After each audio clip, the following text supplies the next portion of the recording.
welcome back to Pale Cachexia. Cachexia. Fuck! I was doing so good. Ugh. Pale Cachexia. And I keep talking about it in my spare time, so I've even got more practice than you guys know of. I've got a quick 30 minutes, so let's do a quick 30 minutes. Yes, okay. With a small smile warming her face, Esther listened as Sena began recounting tales of her recent cooking and foraging adventures. It felt so calm and comfortable somehow. Perhaps Sena had noticed how little Esther liked to speak, so instead of asking too many questions, she lightly chattered away about lettuce and peas, her voice filling the silence like the bubbling of a stream. I get caught up in that too, where I prefer listening than to be a chatterbox, but also at the same time, I want people to know and understand me. So how do you get anywhere without saying it, you know?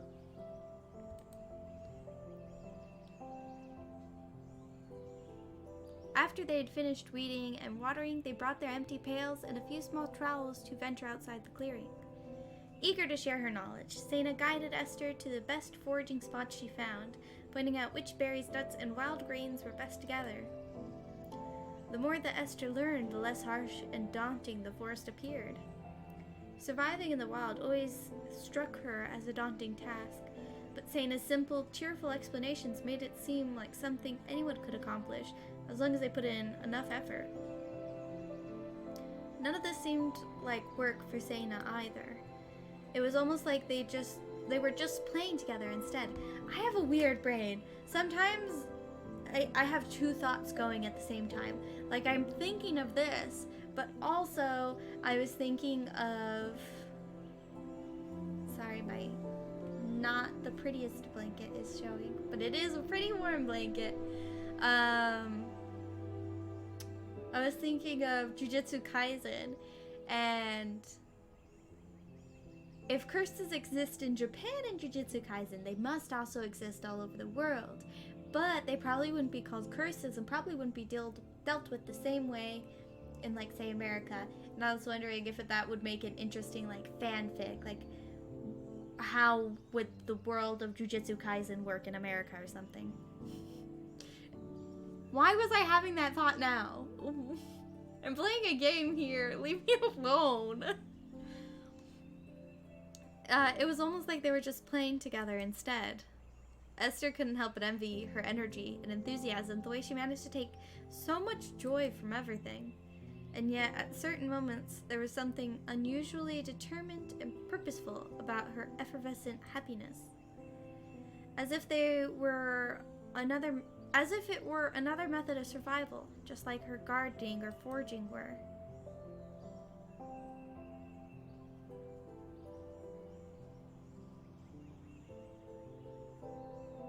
Ah, the sun's so bright today. I wonder if there was, like, years and years and hundreds of years ago, if there was a method for protecting yourself from the sun. I heard about an African tribe who covers themselves in, like, a type of, like, clay mud or something like that, and it helps protect their skin. I just wonder, though. If you guys know, let me know. That's interesting. It's an interesting thought. Oh look, it's already past midday. Time's been flying much faster than it normally does.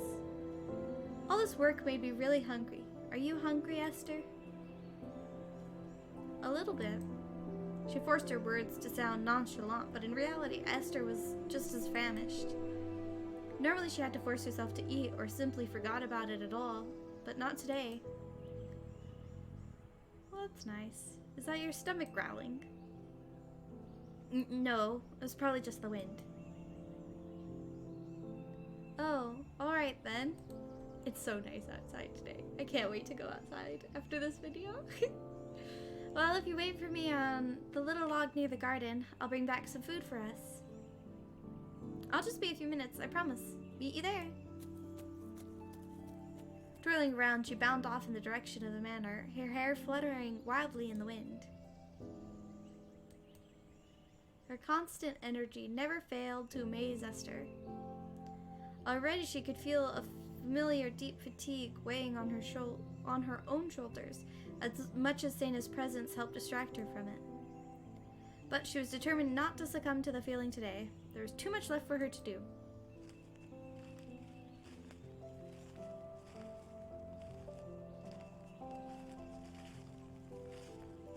Following Sena's footsteps back towards the clearing, Esther made her way towards the fallen log near the garden patch. Before long, Sena's small figure trotted back into view, a little splash of white and pink flitting across the grass. That's cute.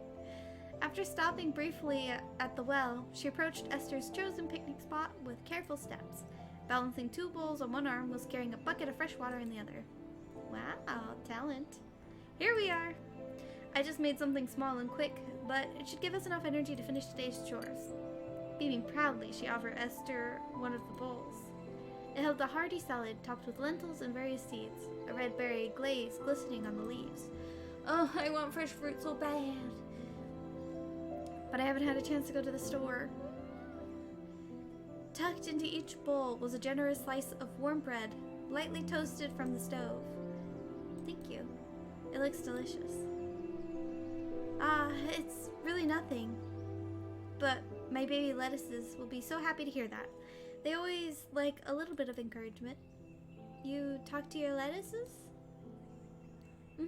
I usually chatter with all my plants. They were the only friends I really had before you came here.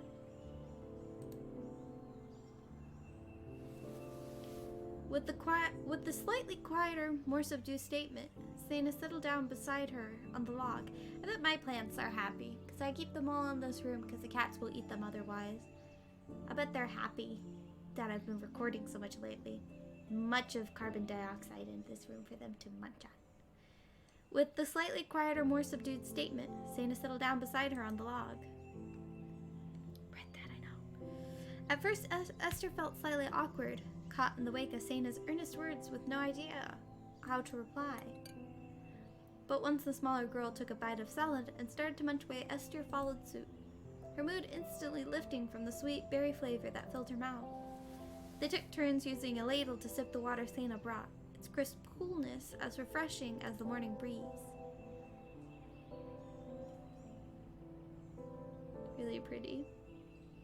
This game is so pretty! Although they didn't exchange any words while eating, the atmosphere between them gradually settled into something calm and comfortable.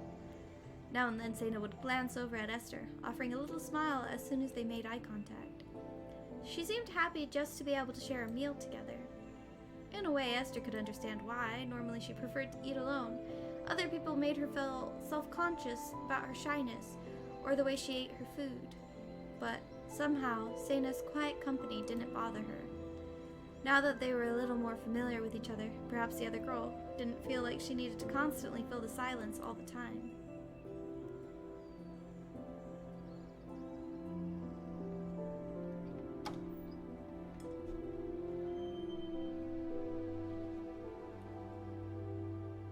Oh, that's very hot still. Once they finished eating, the 2 girls made a brief return to the manor. Ooh, I wonder if, like, a bowl of ice cream and a cup of tea are really good together. You just eat a little bit of ice cream, wash your mouth out with the warm tea. Or would that be too confusing for your mouth and be bad for your teeth? Despite Sena's protests, Esther stubbornly insisted on washing up their dishes. Her pride refused to let the younger girl handle everything, even if Sena was probably far more capable at it.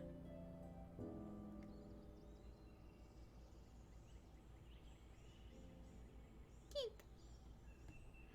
Here you are, Esther. When they reunited outside, Sena handed her a large, sturdy broom, even bigger than the one she'd been using earlier. Just like with the buckets, she held a second broom that was smaller and more suited to her size. The broom was far heavier than Esther expected. It had the slightly dusty, preserved look of something that had sat unused for years, but hadn't been forgotten. I know we've already done a lot today, so if you need to rest, just tell me, please. Thank you. But I'm fine. I can keep working. Alright, but you can always stop whenever you need to. Through Sena's gentle smile, Esther thought she could detect a hint of worry. I really messed that one up. It was more than a little unexpected, considering they only just met each other yesterday. The place we are heading is a few minutes' walk from the manor. Let's go, shall we?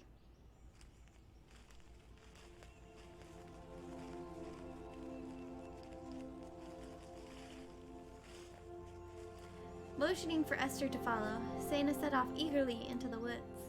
Her excitement must have hastened her steps, for Esther suddenly had trouble keeping up with her lively pace. They hurried along a slender winding path, and the manor's statuesque presence soon disappeared among the branches. Once it did, Esther found herself swiftly losing all sense of direction among the sea of vibrant leaves. She was thoroughly glad she had Sena to guide her. Otherwise, it seemed unlikely she'd ever find her way back.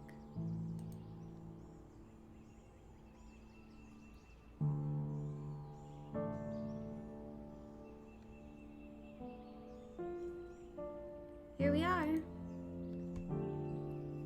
God, tickle on my nose. A short while later, they emerged into a less densely wooded area. At first, Esther thought she was imagining things. But when she looked more closely, she realized she was seeing exactly what she thought. What is it? Oh, a graveyard. A serene, beautiful graveyard, captured in the golden sunlight like a forgotten relic lost to time. Rows upon rows of headstones stood between the trees, each one a different shape and size. But despite their obvious age and the fact that they were nestled in the woods instead of a proper clearing, every grave looked incredibly clean. It gave the cemetery a strange, ethereal atmosphere, with the same awe and reverence that surrounded mythical artifacts in a museum. Every time I say museum, I feel like I'm saying it wrong. Am I saying it wrong? I feel like I am. Not far in the distance, a large mausoleum rose up upon the shore of the graveyard's pond, casting a somber reflection across the water. It caught Esther's eye, and for a moment she found herself mesmerized by its towering presence. Don't start. I just finished work. Cool, I've been doing it for 15 minutes and you just scared the shit out of me for no reason. Why did you text me? I was texting you so you wouldn't bother me, so I wouldn't have to edit this. Whatever, I have to edit it anyways, I might as well just stop. Okay, sorry for the interruption. Where were we? Right, okay. Are you looking at the mausoleum? Oh, jeez. It didn't immediately go, so I was like, did I click the wrong button? Second guessing myself for none reason. It's locked, I'm afraid. I've looked all over the manor and the grounds, but I don't think I'll ever find the key. Papa must have lost it. Sena offered a small, wistful smile, shaking her head. Esther pulled her focus back to the other girl, blinking. It felt like something strange had come over her briefly, but she had no idea what it was. Why do you tend to this place so closely? Is anyone you know buried here?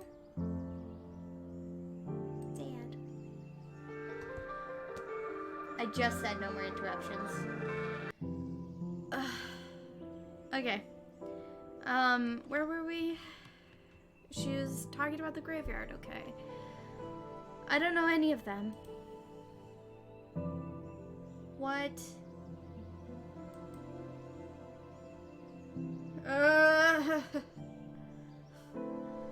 Okay. I don't know any of them. To Esther's surprise, Sena shook her head. It seemed far too insensitive to ask where Sena's father was buried if he wasn't in the graveyard, so Esther bit her lip and let the other girl continue. Actually, I don't really know who's buried here. Papa never gave me much of an answer. But since this manor belonged to his family, the cemetery is probably for old relatives. All the graves seem like they've been here for a very long time. As her gaze drifted across the headstone, Seina's expression grew a little more distant again. I don't know why, but I've always been drawn here, ever since I was a little girl. It feels so peaceful. Lonely, but peaceful and comforting in a strange way. Like a place that will always be here, always the same, as long as I take care of it.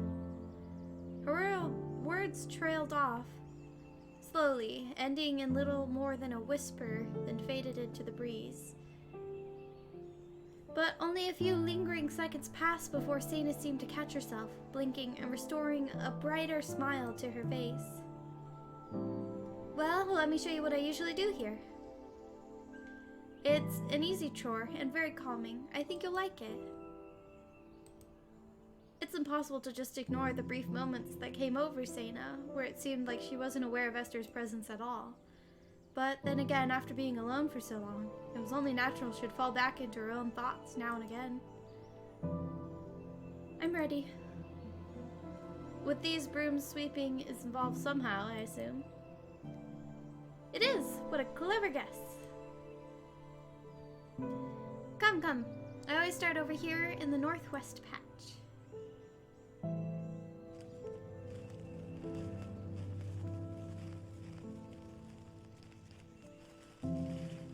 Gently taking Esther's hand, Seina led her over to the first row of graves. She demonstrated how she cleared each headstone of stray leaves and surrounding weeds, and, once or twice a week, picked little bunches of flowers to rest beside the markers. That's sweet. Like Seina had said before, the task was easy and calming. Despite her initial hesitance, Esther soon found herself enjoying how peaceful the cemetery felt, and honoring the dead certainly seemed like a worthwhile effort. Yet, despite the soothing lull in thoughts it afforded her and the secluded beauty that surrounded them, Esther couldn't shake a sense of uneasiness that tingled at the nape of her neck. A sense that they were not alone in the cemetery. Ooh, that's fucking creepy. It was completely irrational, and she couldn't explain it no matter how hard she tried. But even in the daytime, with the sun's gentle afternoon rays filtering through the trees, something about the graveyard's shadows struck her as peculiarly haunting. I used to live next to a cemetery, and I would have to walk past it on my way home from school, and then eventually on my way home from work. And like school, you obviously get off during the day, right? But work, I could get off as late as 9:30.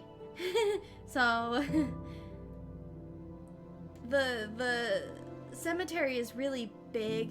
It's like 2 city blocks. It's really big. But just the last little bit scares me so bad, I always would run. Plus, I was really afraid of the dark. I'm a little less afraid of the dark, I am proud to admit. As evening began to slowly settle over the forest, the 2 girls made their way back to the manor. Despite her tiredness, Esther's heart leapt at the prospect of finally beginning her research once they arrived. And true to her promise, Seina took Esther straight up to her father's study. By the time they arrived, however, the towering bookshelves blocked out most of the remaining sunlight, so they had to fetch a few candles to alleviate the gloom. According to Seina, she used such light sources sparingly, as non-wood fuel was difficult to stockpile. Luckily, there were a few types of shrubs and trees in the forest that she could extract wax from, as well as seeds and nuts that could be crushed for oil. But since Esther was a special guest, Seina reassured her that she could light as many candles as she needed during her stay.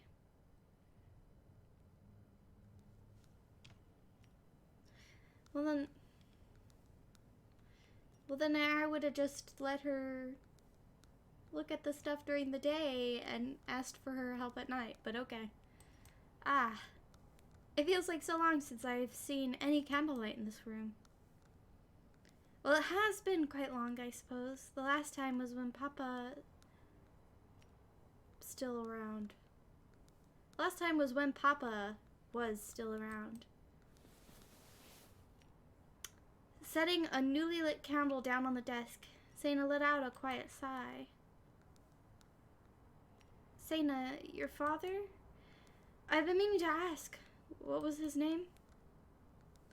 Oh, his name was Isaiah. It's so strange to say it out loud, since I never called him that. I only heard someone use his name once, back when I was very small. She fiddled with the hem of her dress, her gaze drifting away from Esther's. I'm sorry about the mess in here. All these loose papers will probably make it hard for you to find what you're looking for. Papa never liked to throw things away, especially not his letters. Not even his little scribbles or notes. You can read any of them you like, but well, Papa always told me not to peep at his writings. So, even now, I try to leave them as they are. You'll probably think I'm very silly for it, I'm sure. I can help you with anything else, though. Would you like me to sort out the books, maybe? No, it's all right. You've been very kind to me already. I don't want to push you any further. Her words were quiet and gentle, but firm. She didn't want to take advantage of Sena's generosity, and although she had never mentioned it directly, Esther also needed some time alone. Ah. All right then, I'll leave you to it. If you need me, I'll be in the kitchen fixing up dinner. You can come down whenever you're ready. Beaming at Esther encouragingly, she turned toward the door, lifting her hand in a little wave. Good luck. Thank you.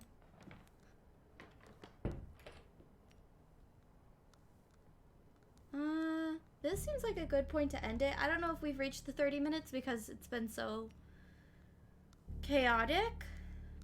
So I'm sorry in advance if we didn't reach the 30 minutes, but I'm ending it here because this is a good place to end.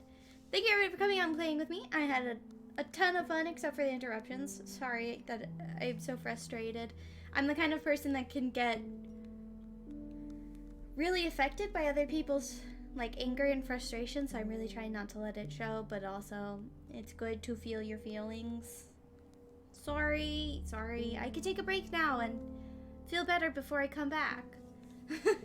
Anyway, I'll see you on the next one. Alright, bye!